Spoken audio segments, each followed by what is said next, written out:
Welcome back to What It's Really Like to Be an Entrepreneur. I'm Vincent Lanci, speaker and author of the book Left for Dead, A Story of Redemption. Want to know what it's really like to be an entrepreneur? Well, you came to the right place. Whether you're already an entrepreneur or looking to start your journey tomorrow, or just someone who needs a little extra motivation to get through the day, this is the perfect podcast for you. This is the place where you will learn exactly what it's like in the world of entrepreneurship and hear authentic stories of entrepreneurs grinding on each episode. My goal for this podcast is to help you realize that giving up is never an option. If you missed the last episode, be sure to download it after you tune in today. Before I introduce my guest, I'll share another entrepreneurial story to inspire you all. I found an awesome article that highlights the 15 entrepreneurs to keep an eye out for in 2020. And I'll now introduce number one on that list, Nabil Ahmed. Nabil began offering services as an independent marketing consultant while he was still a student in college. Like many entrepreneurs, he ended up dropping out to become a full-time entrepreneur and follow his dreams. He has now established multiple successful companies that are making a lasting impact in their fields, such as media, software development, and digital marketing. Now, Nabil leads a team of more than 100 people working remotely from different parts of the world. And I really like this article because in a world we're living now where so much of the business world is remote, I thought it was important to share. And his most successful venture was Vertabyte, which is a full-time digital marketing agency. And they partner with some of the world's biggest companies and offer world-class solutions for PR, digital marketing, branding, and website development. Hey, Samyr, what'd you like best about this entrepreneurial journey? I like the idea that he started at a super young age, starting in college, taking the risk to drop out, but just the idea of starting as young as possible. That's pretty great way to kick off a career. Absolutely. Gaining as much knowledge as possible from as many people as possible is certainly goal. And that voice you all just heard is the sound of today's guest. My guest on the show today is someone I met through LinkedIn looking for valuable stories for you all. He's the co-founder and CEO of Knack, which helps students build the skills they need to be successful in the classroom in the 21st century workplace. Thought this was really cool, so I had to reach out to him. The company allows you to connect with the community of your peers to learn and support from one another. They allow users to search their class, browse a list of the top tutors at their school, and they're able to request a session and get help. I'd love to now introduce Samyr Qureshi. Samyr, I can't wait to hear this story, and thanks for joining the show. Absolutely. Thanks for having me on. I consider myself a career student, so I had to learn exactly what went on in creating this company. So if you wouldn't mind just previewing your journey, your story before we hop into the questions today. Sure. As mentioned, I'm co-founder and CEO of a company called Knack. We're based in Tampa, Florida. And we are a platform that helps students find peer tutors on their campus. We started out as a direct-to-consumer platform that was used on 60 campuses. High-achieving students would sign up as tutors. Their peers, as they need help, would book them for one-on-one and group services on campus. And then we would take a small cut from that tutoring session. We grew that to about 60 campuses. And then over time, we started to have institutions directly reach out and say, hey, you're actually helping to move some of our most important metrics like student retention and engagement and graduation rates. So through that, we've actually switched the business model to where now institutions will pay for this as a resource for students to help drive student success. We started and incorporated in 2015, launched a product in 2016 at the University of Florida, which is my alma mater. And we incorporated in Gainesville, and then after a couple of years, moved the company over to Tampa Bay, which is an area I grew up in, and we've now been supported by incredible investors like the owner of the Tampa Bay Lightning, Vinik, as well as some other pretty well-known venture funds based in San Francisco and pretty much all across the country. Absolutely. The channel side area for everybody listening on that's not from Tampa, Vinik, among other investors, is redoing this entire area right by the Lightning Stadium. And Florida founders as well down here in Tampa. A lot of entrepreneurial support out here. Absolutely. Yeah. Samyr, let's get into the big five now. On each episode, my guests and I go over these 5 questions to help you, the listeners, learn what it's really like to be an entrepreneur. You ready to go, man? Let's do it. All right. When did you first realize that you either weren't happy with what you were doing or you just needed some form of change to truly start this entrepreneurial journey? Um, so I'd graduated UF a year early and went into the workforce. I worked at a large market research firm, and it was a great company, great benefits, great upward mobility. But I was just not internally fulfilled, and I think I sort of understood that once I got to that corporate job. I kind of checked a box in my head and said, "All right, well, corporate job's never going to go anywhere. So if I want to come back, I know I can." And so at the time, I really sort of thought about it deeply and spoke to friends and family, and they said, "Hey, if you've ever thought about building something, best time to do it's when you're young, right? You have likely the least responsibilities you'll ever have." Right, And right, I looked around, didn't have any student debt, wasn't married, didn't have kids, and realized that my opportunity to kind of give it a shot and fail fast was best when I was young. So I lasted about 9 months in corporate, and soon thereafter put in my 2 weeks, and was really sort of intrigued with this idea of the sharing economy and the peer-to-peer models. This was roughly 2014. Uber okay. and Airbnb were exploding, and that idea of sort of using latent assets of humans and their skills and their sort of assets or belongings could be really interesting. And education has been a huge part of my life, sort of as a first generation um, uh, immigrant coming to the States.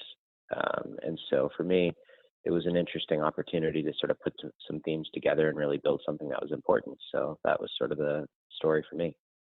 That's a wonderful story. It was great to learn all about that. Like I said, I have very strong ties to the education community. It played a large part in my life after my transformative incident. But now that you're on this entrepreneurial journey, you never looked back since the corporate experience. What would you say one or two of the most difficult parts of being an entrepreneur are? Yeah. So um, I would say it's sort of continuing to keep going despite maybe folks or even yourself telling you that they don't really believe in your idea. And so, um, in the early days, it was difficult to kind of keep our heads up, and Of our team course. was full of first-time founders. So none of us had built businesses before. We were all super young, and so we were kind of, every day was a crash course of an MBA. So we were learning everything on the fly, and a lot of times you'd look around at peers who have Stanford MBAs or business school degrees, or were able to score funding overnight, and you'd start to then wonder, what am I doing wrong, or how come they're able to get it, and I'm not. And so I think it's really, really at the end of the day, it's persistence. But everyone sort of says never give up, and put your head down and keep working. But I think one of the things we did to combat that was we built a really strong support network, not just locally, but across the country. So we found some of the best advisors and mentors for our sort of business, and really had them surround us um, with mentorship, knowledge, encouragement, because they very much understood the grind, and they understood that this idea was also very important.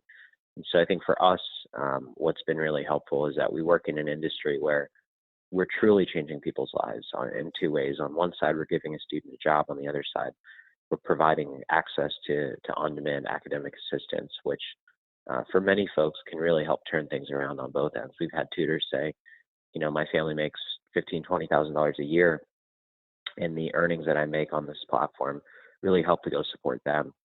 That's really inspiring. And then on the flip side, students saying, I literally wouldn't be graduating without this product. So I always say whenever I have a bad day, I just go talk to users, and if they had a bad day, then I know it's really a bad day. But if they're happy and they love the product and they're coming back, then that's really all that matters to me. And so that's kind of been our outlook. But it's something every entrepreneur goes through. Imposter Right. syndrome, just sort of feeling like you've been on the grind for so long and aren't seeing results. But you got to find something that you're passionate about. And I will say education has been something our team is very passionate about, which has kept us going. Yeah, I agree with everything you said in the beginning. It's definitely difficult, especially when it's all trial and error. I myself had no experience running or creating a business, and now 5, 6 years, you start to see some good things happen from it. How many people you have on your team, Samir? Really. There are 11 full time, including myself. Wow. Okay. All based here in Tampa. That's right. Awesome. Awesome. What would you say one of your greatest failures or lesson learned is, and why? What did it teach you? Why has it stuck with you till today? I would say personally, it was, it, I sort of wish I valued some of the business skills I could have learned in college a little bit more. Um, Absolutely. so Let's talk I, about that. yeah, so I was a pre-law student, and my thought was I could always start a business if I want to. I don't necessarily need a business degree or an MBA, and that's very much true. I mean, I'm here today, and we're working hard and making progress, but there are a lot of skills that you can learn, and so one of the things I did was I started a business in college. It was very much a sort of lifestyle business. It wasn't anything that was really something that I was trying to grow into anything large, but I did learn a ton from that. And so I would say, I wish I would have sort of started that younger, and I wish I would have kept going with it, because I think when I look back at what we're building now and what I built then, there's actually a lot of overlap. And so, starting young, valuing the experience and the time and the relationships and skills you can build in college, and not just sort of think about college as college, but think about it as an opportunity to truly set yourself up for long-term success. So I wouldn't say it's a failure. I would just say it's a learning that I think could have paid off even more had I been a little bit more diligent at that time. Couldn't agree more. And the art of networking and cherishing that experience, just combining it all at the business is a skill in itself. But I'm interested to hear what you have to say about this one, just based on your business. Maybe it will be completely different, but if you could choose to have a conversation and learn from any entrepreneur, now we're talking dead or alive, who would it be? Let's hear about it. Probably Benjamin Franklin. Um, Yeah, nice one. I think, yeah, he in many ways was obviously a master inventor, also just a canonical example of an OG entrepreneur in my mind. I think he really, um, you know, uh, especially for his time, was thinking in a way that was very unconventional and in many ways contrarian, to the point where again people really didn't believe that he would be able to overcome some of the issues he had at younger ages. And so there's a lot that I think he brought to the table from the side of an entrepreneur. And so I would say him. And yeah, I mean, of course, there are other ones like Steve Jobs and Elon Musk and such. But when you said Right. dead or alive, I gotta think back, and I think Benjamin Franklin was definitely one I've always sort of read about and looked up to. Absolutely. And, people have a lot of excuses about why they can't accomplish certain things. But if you think back to Ben Franklin's times, not only we're not even talking about having Google, we're talking about no one who set the road before him, no one to Right. model off. It's like being an entrepreneur because it is. There's no blueprint. You got to just go out there, like we spoke about, trial and error. Absolutely. Yeah. So now that you've been going for about 5 years, you've said you had previous entrepreneurial experience. Will there be more? Let's look into the future. What do we see from your entrepreneurial endeavors in 1 year from today and 5 years today? So about Valentine's Day, when we're recording this, 2021, what are we seeing from Samyr? Yeah, hopefully more growth.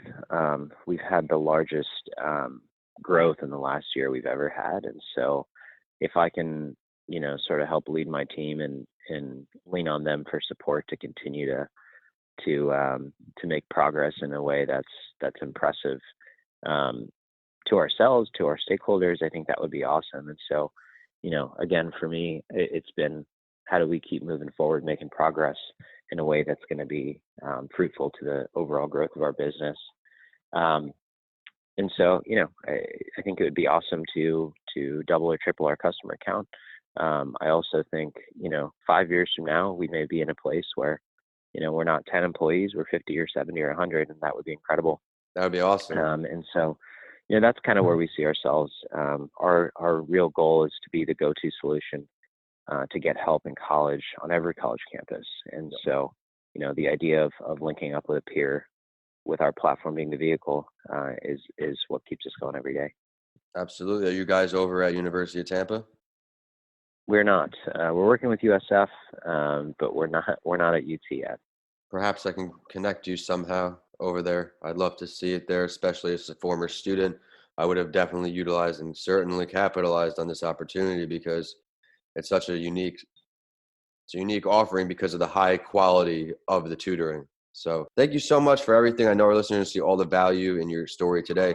I enjoyed how you started by talking about how you started the corporate dream like everybody else. And you said, while I'm young, I'm going to take a risk. I also enjoyed how you spoke about how it was not easy to keep your head up when funding was easier for people with the certain degrees or connections, but you powered through, and now we're 5 years in. So that's great stuff. It's time for the last word, Samyr. Is there something you want to share with our listeners that we didn't get to touch on today? I think despite what you may look like, what folks may say about you, the industry that you're in, the background you come from, I think you'll always find an example of an entrepreneur who came from a similar background or was told the same things and was able to push through and make it out on the other side. And I think the best thing you can do if you're starting out is to find a few of those folks and genuinely build a relationship and see if they'd be willing to sort of help you along the journey. And that doesn't just mean connections or capital, but that even means sort of, tricks of the trade to keep your head up and move fast. And so again, I didn't have a business degree. Nobody in my family is really an entrepreneur. And I was able to sort of get a start. And I would encourage anyone to, if they've ever thought about it or had that feeling internally, to take the leap, because, a 9 to 5 will always be there. But the best way to learn about yourself is to take a risk and jump into the deep end. And I think that's exactly what entrepreneurship does. I love it. Would you mind sharing your social media, website, or ways for any of our listeners to either request your services, follow your journey? Yeah, our website is joinknack.com, joinknack.com. And that's our handle on Twitter, on Instagram. And then for me personally, my email is just Samyr, S-A-M like Mary, Y-R, @joinknack.com. Great. Thank you so much for sharing. And everybody, remember, you can check out the show on Instagram and Facebook at Your Favorite Morning Podcast, and on Twitter at Podcasts by Lanci. My handles are at Vincent A. Lanci on all social media and YouTube, and my website is vincentalanci.com. Be sure to check out my book, Left for Dead, A Story of Redemption, on Amazon now, and DM me or email me. I want to hear what you think. If you enjoyed today's episode, please continue listening and rate What It's Really Like to Be an Entrepreneur 5 stars. I work hard to find value delivering stories for you on each episode. As always, I will end the show and follow the last word with a quote that inspired me, and know it will for you too. This one from Reid Hoffman, co-founder of LinkedIn. He said, if you tune it so that you have a 0 chance of failure, you usually also have 0 chance of success. The key is to look at ways for when you get to your failure checkpoint and know when to stop. Thanks for listening, and I'll see you all in the next episode of What It's Really Like to Be an Entrepreneur.